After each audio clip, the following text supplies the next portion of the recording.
มื้อนี้ก็พอละก็จะได้มาแวะซื้อไข่พี่น้องเอ้ยเนาะไปฝากทางงานครอบครัวสาวลีแล้วก็เอื้อยสาวลีเด้อพี่น้องเอ้ยเนาะ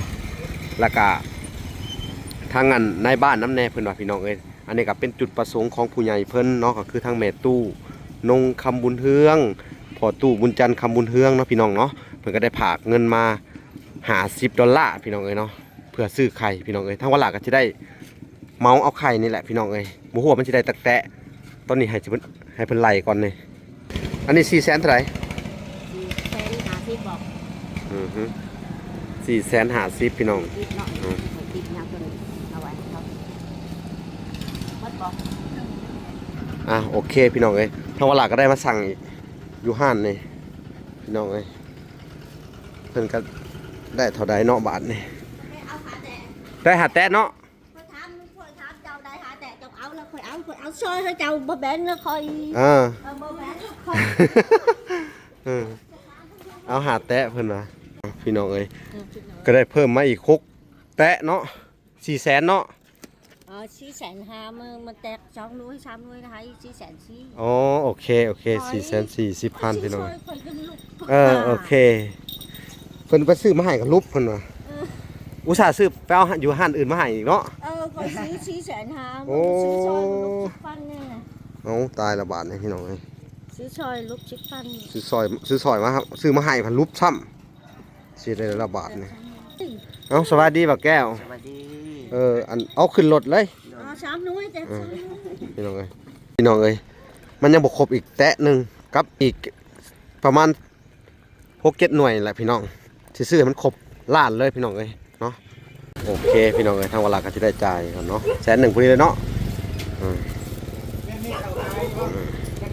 โอเคพี่น้องเอ้ยหลังจากที่ได้ไข่ครบเบิดแล้วพี่น้องเนาะทางเวลาก็สิได้ออกเดินทางไปมอบให้เพิ่นเลยอันนี้ก็มาฮอดแล้วทางเวลาก็สิมอบอันไข่ให้เด้ออันนี้ก็เป็นแม่ตู้นงคือเก่าเด้อเมื่อวานเพิ่นก็ซื้อสาดให้เนาะมาพี่ในบ้านมันยืนพี่ดู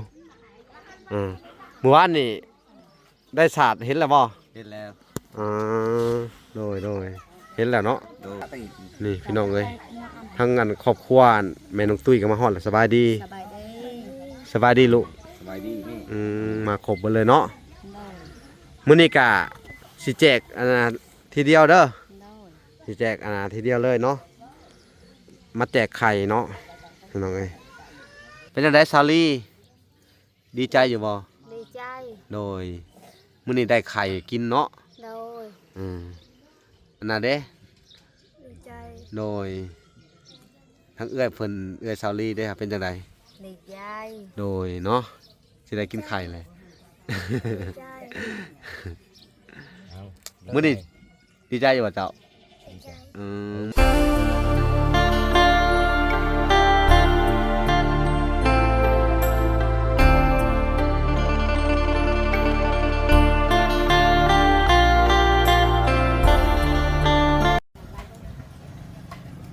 โอเคพี่น้องเอ้ยเนาะ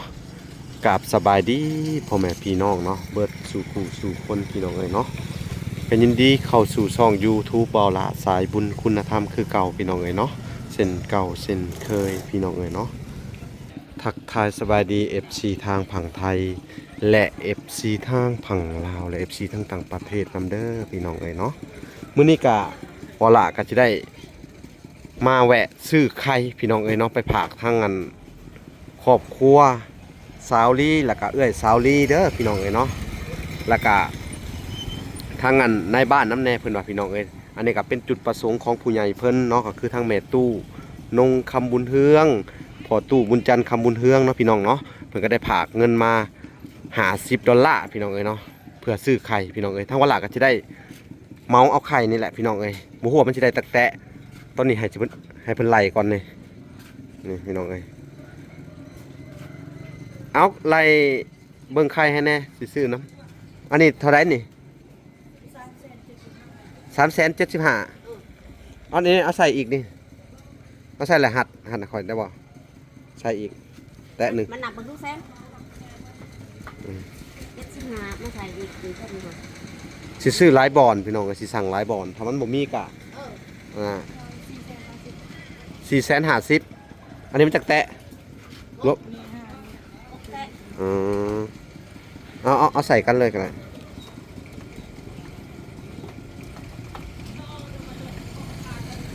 อันนั้นเอาบอก หึ รถใหญ่บ่จับอ๋อเป็นใช้รถใหญ่ยังว่าถึงตักเลยรถรถนี้ รถไทยมันบ่แตกบ่อืม บ่แตกดอกเป็นเฮาอันเสียบอันนี้มันเติงเลยมัดใช่ไหม อืมอันนี้400,000เท่าไหร่ แทนหาที่บอก อือฮึ450,000พี่น้อง ติดเนาะติดยางตัวนี้เอาไว้ครับมัดบอก เดี๋ยวเวลาสิเลาะเบิ่งอีกหลายห้านเนาะ เออตรงนี้ ถ้าเกิดว่ามันได้เท่าใดเวลาก็เจ้าเท่านั้นแต่ในส่วนเงินที่เหลือเวลาก็สิได้อ่าโทรไปบอกเพิ่นว่าซื้อหยังต่ออีกพี่น้องเอ้ยเนาะ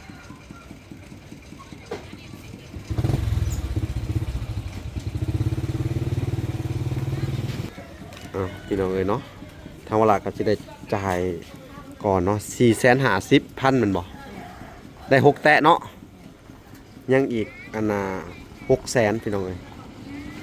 อันน่ะ650,000พี่น้องเวลาสิซื้ออันน่ะไข่คือเก่าแหละพี่น้องตามจุดประสงค์เพิ่นเนาะแล้วก็สิเอาอีก6แตะพี่น้องเอ้ยให้มันเป็นอันล้านหนึงพี่น้องเอ้ยเนาะเฮ็ดตามจุดประสงค์เพิ่นเนาะและเพิ่นก็ เขายังลาดไปเดี๋ยวนี้ บ่ได้ให้ตั้งแต่อันทั้งครอบครัวซาวลีแล้วก็ทั้งในบ้านเนาะแล้วก็ทั้งเอื้อยเพิ่นก็ให้ทั้ง เดี๋ยวยังไงลาดไปได้ บ่อล่าน้ำแน่เพิ่นว่าเอา3แตะเนาะเพิ่นว่าเอาไปให้ทั้งอัน เป็นว่ายังไงเป็น ซุปเปอร์รถน้ำแน่เพิ่นว่าทั้งเบาแก้วเนาะเวลาก็สิ ยังไงเป็นสอง ให้ทั้งซุปเปอร์รถน้ำแน่เนาะทั้งเบาแก้วพี่น้องเอ้ยขอบคุณทั้งแม่ตู้เด้อพี่น้องเอ้ยเนาะขอบคุณทั้งแม่ตู้ลงทำบุญเทืองพี่น้องเอ้ยเนาะโอเคพี่น้องเวลาก็สิได้ไปเบิ่งอีกห้านหนึงพี่น้องเอ้ยเนาะ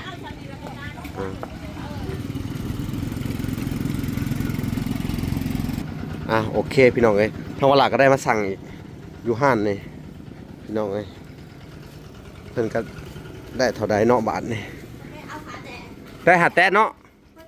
ค่อยถามเจ้าได้หาแตะเจ้าเอาแล้วค่อยเอาซอยให้เจ้าบ่แบนแล้วค่อย อ่า บ่แบนค่อย เอาหาแตะเพิ่นว่าพี่น้องเอ้ยก็ได้เพิ่มมาอีก6แตะเนาะ400,000เนาะ 450,000มันแตก2หน่วย3หน่วยนะคะ440,000 อ๋อโอเค440,000พี่น้องโอเคเพิ่นไปซื้อมาให้กับรูปเพิ่นว่าอุตส่าห์ซื้อไปเอาอยู่ห้านอื่นมาให้อีกเนาะ ก็ซื้อ450,000 โอ้ ซื้อซอยลูกชิดฟันเนี่ย เอาตายละบาทนี่พี่น้องเอ้ย ซื้อซอยลูกชิดฟัน ซื้อซอยมาครับซื้อมาให้พันรูปซ้ำเสียได้ละบาทนี่เอ้า400,000เดี๋ยวทางเบิดอัน400,000เนาะ450,000แต่ว่ารถ10,000ไปอุตส่าห์ไปเอามาให้หันอื่นเฮ็ดแตกซ้ำเอาทอเก่าหั่นแหละเด้อซะอีตนจะอุตส่าห์เอาไปหามาให้พี่น้องเอ้ยเฮ็ดแตกซ้ำ นี่ เอาไปมาลูก แตก2ใบ3ใบเนาะ อุ้มมามันบ่มีลูกน้อง โอ้บ่มีลุงน้องเพิ่นก็อุตส่าห์ไปเอามาให้ในห้านเพิ่นบ่มีเนาะ บ่มีคอยเว้าคอยจับได้สิพาแต่มันก็ โอเค มันดีอยู่มันยังสนใจเลยนะ โดย แต่ช้ำด้วย เอ้าสวัสดีบักแก้ว สวัสดี อันเอาขึ้นรถเลย ช้ำด้วยแต่ช้ำ พี่น้องเอ้ยป้าโธ่ได้12แตะสิให้เพิ่นครอบครัวนี่แตะหนึงพี่น้องเอ้ยมันยังบ่ครบอีกแตะหนึงกับอันน่ะอีกประมาณ6-7หน่วยแหละพี่น้องสิซื้อให้มันครบล้านเลยพี่น้องเอ้ยเนาะให้มันครบในจำนวนนั้นเงินของเพิ่นเลยพี่น้องทั้งเวลาก็สิได้ไปบิแบ่งให้ตามจุดประสงค์ของเพิ่นพี่น้องเอ้ยเนาะนี่เขาจะมาซื้ออีกห้านนี่สิซื้ออีก100,000ทั้งเบิด900,000แล้วพี่น้องเอ้ยบอลละ450,000เอาไข่เนี่ยแตะหนึ่ง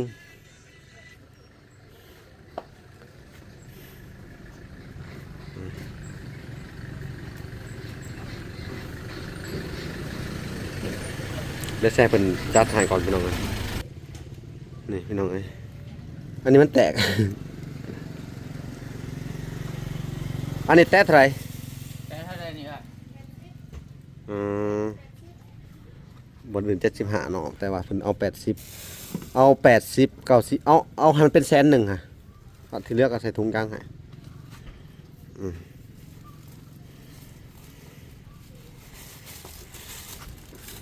มันเป็น100,000เนาะพี่น้อง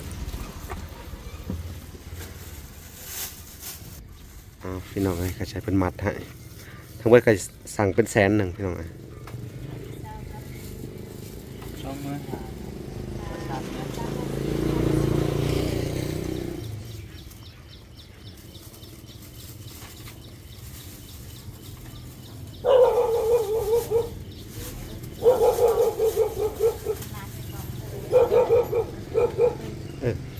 โอเคพี่น้องเอ้ยทางเวลาก็จะได้จ่ายกันเนาะ100,000พอดีเลยเนาะโอเคพี่น้องเอ้ยหลังจากที่ได้ไข่ครบเบิดแล้วพี่น้องเนาะทางเวลาก็จะได้ออกเดินทางไปมอบให้เพิ่นเลยแล้วก็จะได้ไป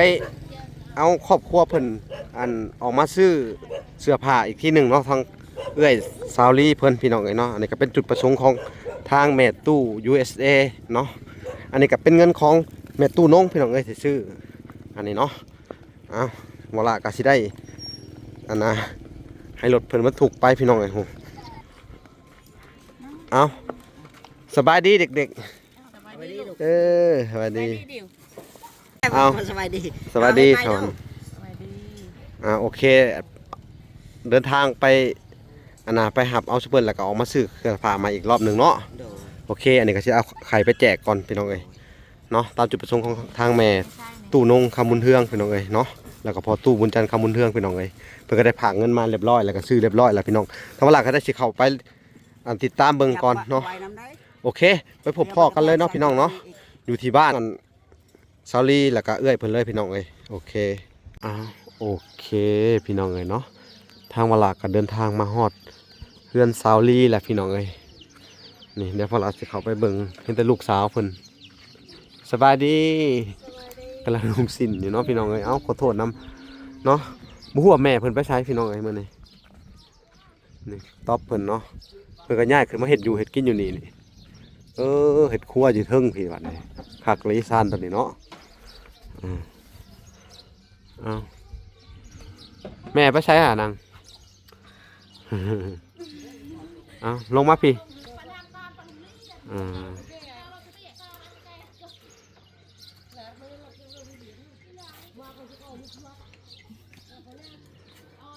เป็นจังไดอันน่ะ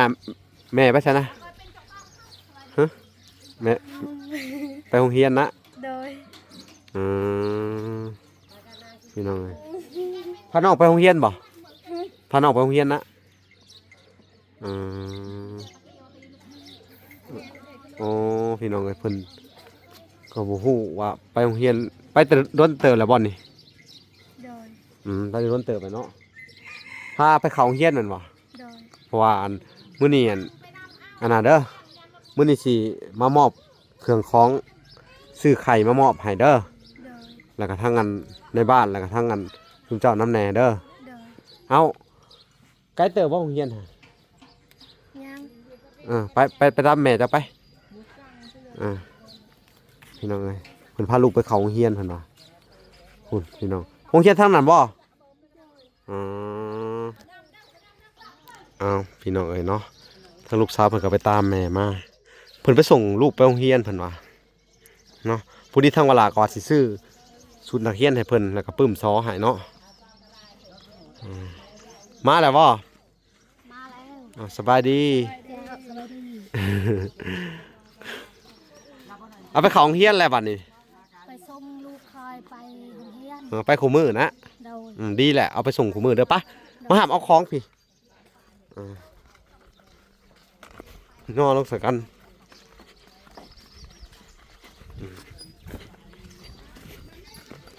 นี่มาหอดแล้วพี่น้องเอ้ยย่อนี่ย่อไข่ลงไปเบิด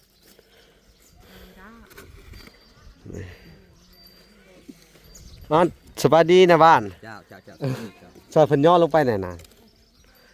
ก็มื้อนี้ก็มีของในบ้านนํเด้อ โดย ย่อลงมาเบิดเลยฮะ ภาพ มันแตกบ่ โอ้มันแตกน้ำแน่มันกระแทกอะแต่ก็บ่หลายดอก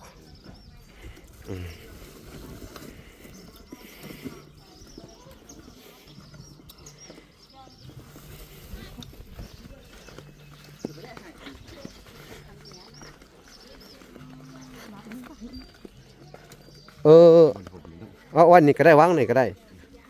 ปังแล้วก็ ใช้ครอบครัวน่ะไปตามมาไปครอบครัวน้องอันมาแล้วบ่อันนี้ก็มาฮอดแล้วทางวันละก็สิมอบอันไข่ให้เด้ออันน่ะอันนี้ก็เป็นแม่ตู้นงคือเก่าเด้อเมื่อวานเพิ่นก็ซื้อสาดให้เนาะมาพี่ในบ้านมันยืนพี่ดูเมื่อวานนี่ได้สาดเห็นแล้วบ่ เห็นแล้ว อ่าโดยเห็นแล้วเนาะ โดย นี่พี่น้องเอ้ยทั้งงานครอบครัวแม่น้องตุ้ยก็มาฮอดแล้วสบายดี สบายดี สบายดีลูก สบายดีนี่ มาครบหมดเลยเนาะ โดย มื้อนี้ก็สิแจกอันน่ะทีเดียวเด้อ โดย สิแจกอันน่ะทีเดียวเลยเนาะมาแจกไข่เนาะพี่น้องเอ้ยคือว่าทั้งอันแม่ตู้เพิ่นได้พาไข่บ่ละซื้อไข่เนาะ โดย อันน่ะมาให้ชุบเจ้าเด้อในบ้าน โดยโดย พี่แบ่งกันเนาะ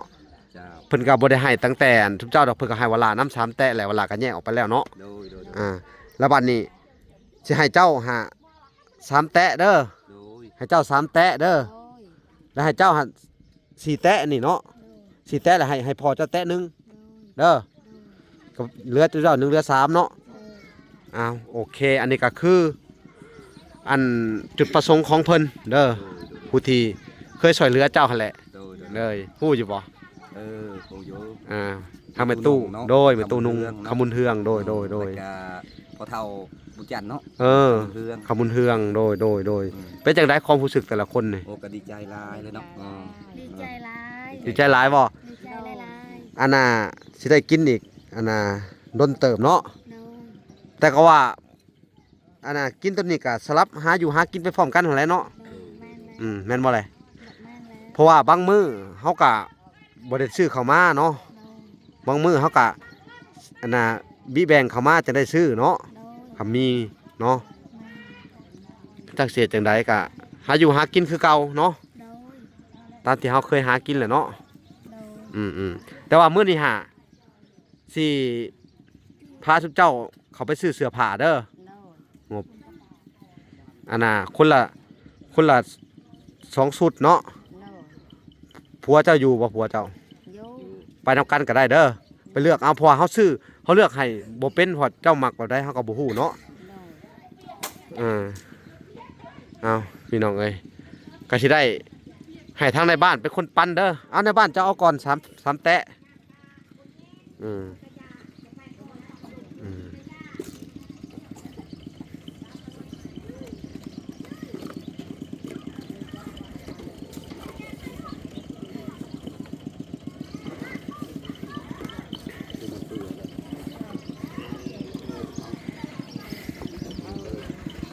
ออกทีละ2ก็ได้